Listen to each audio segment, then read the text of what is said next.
प्रिय मित्रों, जय श्रीमन्नारायण। आज आप सभी लोग 14वां और 15वां अध्याय की कथा श्रवण करेंगे। 13वें अध्याय में आप सभी लोगों ने श्रवण किया कि जलंधर ने महाघोर युद्ध किया, जिसकी वजह से सब देवगण इधर उधर तितर बितर भाग गए। तब 3 देवता शैल, गणेश और स्वामी कार्तिक अपनी सेना को नष्ट हुए देख करके राक्षसों से युद्ध करने के लिए आ गए। आगे कथा आप श्रवण करेंगे कि नंदीश्वर से कालनेमी, गणेशी से शुंभ और स्वामी कार्तिकेय से निशुंभ का घोर युद्ध हुआ। निशुंभ ने कार्तिक के वाहन मयूर के हृदय में शीघ्रता से 5 बाण मारे और मयूर को मूर्छित कर दिया। कार्तिकेय क्रोधित होकर के शक्ति को उठाया।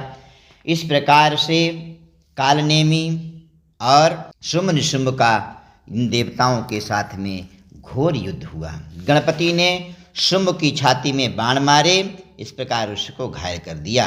तब उसने भी मूषक को वज्र का प्रहार किया, जिसकी वजह से मूषक देवता घायल हो गए। कालनेमी और निशुंभ ये दोनों भी एकाएक गणेश को अंकुश से मदोन्मत्त हाथी के समान बाणों से मारने लगे। गणेश जी को कष्ट में देखकर के असंख्य भूत गणों को साथ में लेकर के महापराक्रमी वीरभद्र शीघ्रता से दौड़ करके वहाँ पर आए। कुष्मांड, भैरव, बेताल, पिशाच तथा योगिनी गण वीरभद्र के साथ में आए। तब सैनिकों के सिंह के समान कोलाहल तथा घर घर शब्द से पृथ्वी कांपने लगी।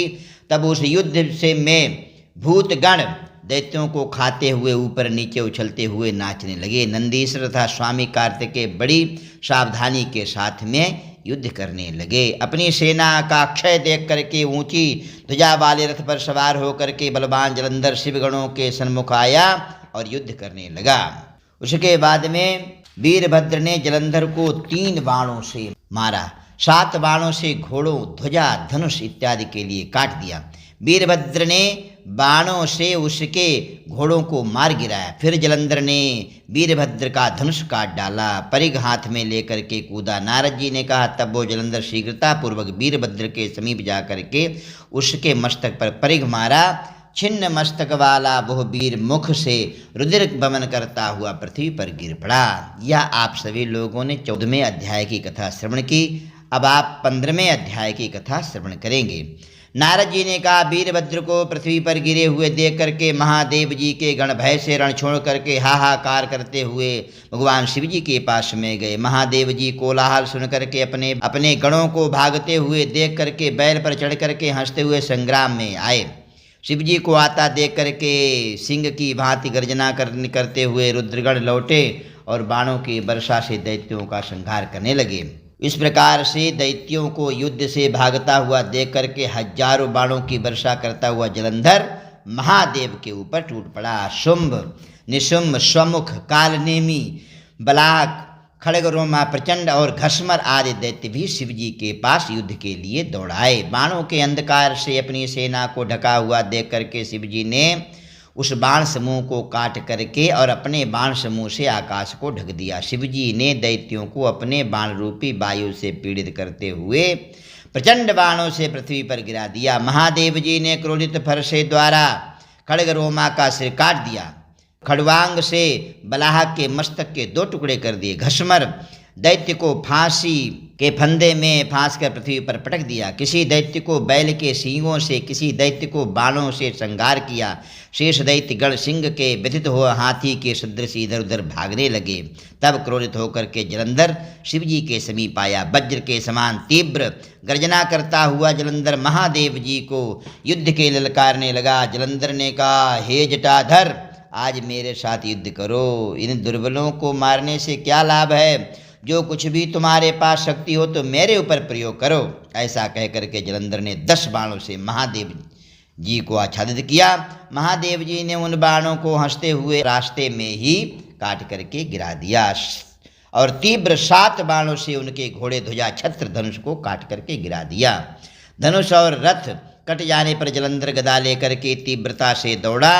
रुद्र जी ने बाणों से उसका गदा काट डाला। तब भी वह मुष्टिका द्वारा महादेव जी को मारने पर उद्यत होकर के समीप आया। तब तक रुद्र जी ने उसे एक बाणों के समूह द्वारा 1 कोश की दूरी पर फेंक दिया।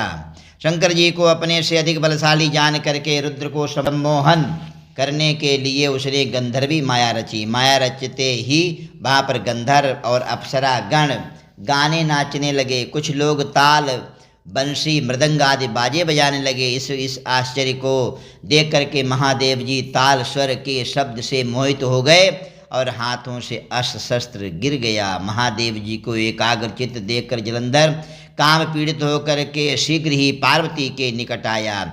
युद्ध भूमि की रक्षा के लिए महापराक्रमी शुंभ और निशुंभ को नियुक्त कर दिया। 10 भुजा 5 मुख 3 नेत्र जटा को धारण करके महाबैल पर सवार होकर जलंधर माता पार्वती के पास में गया। महादेव जी को आते देख करके सखियों के बीच से उठ करके पार्वती महादेव के सन्मुख आईं। पार्वती के सौंदर्य को देखते ही उसका वीर स्खलित हो गया और उस दैत्य के सभी अंग जकड़ गए। उसको जलंधर समझ करके भय से विह्वल होकर के जगन्माता पार्वती वहीं पर अंतर ध्यान होकर के उत्तर मान सरोवर में चली गई। पार्वती को वहाँ से बिजली के समान अंतर ध्यान हुए देख करके वेग पूर्वक वो दैत्यराज महादेव के सामने युद्ध भूमि में आया। पार्वती ने भी डर से मन में विष्णु भगवान को स्मरण किया और स्मरण करते ही पास में ही बैठे भगवान विष्णु को देखा। पार्वती ने कहा, हे प्रभु, हे विष्णु, पापी जलंधर ने जो अद्भुत कार्य किया है, क्या वो आपसे छिपा हुआ है? विष्णु भगवान ने कहा, उसी ने जब यह मार्ग दिखाया है तो उसी मार्ग का अनुसंधान हम भी करेंगे। इसके अतिरिक्त पातिव्रत धर्म से सुरक्षित वह दुष्ट कभी भी मारा नहीं जा सकता। नारद जी ने कहा, ऐसा कह करके विष्णु भगवान जलंधर के नगर में पहुँचे। इधर महादेव जी गंधर्वों से लड़ने के लिए रण में खड़े थे। माया के नाश हो जाने पर शिवजी चेतना से जागृत हुए। फिर रुद्र चकित मन से क्रोधित होकर के जलंधर के साथ में युद्ध करने के लिए युद्ध क्षेत्र में आए। जलंधर भी शिवजी को युद्ध में आया देख करके बाणों की वर्षा करने लगा। यह आप सभी लोगों ने कार्तिक मास के 15वें अध्याय की कथा श्रवण की। प्रिय मित्रों, आपको यदि कथा अच्छी लगी हो तो आप चैनल के लिए जरूर सब्सक्राइब कर दें, वीडियो के लिए लाइक कर दीजिए। जय श्रीमन नारायण।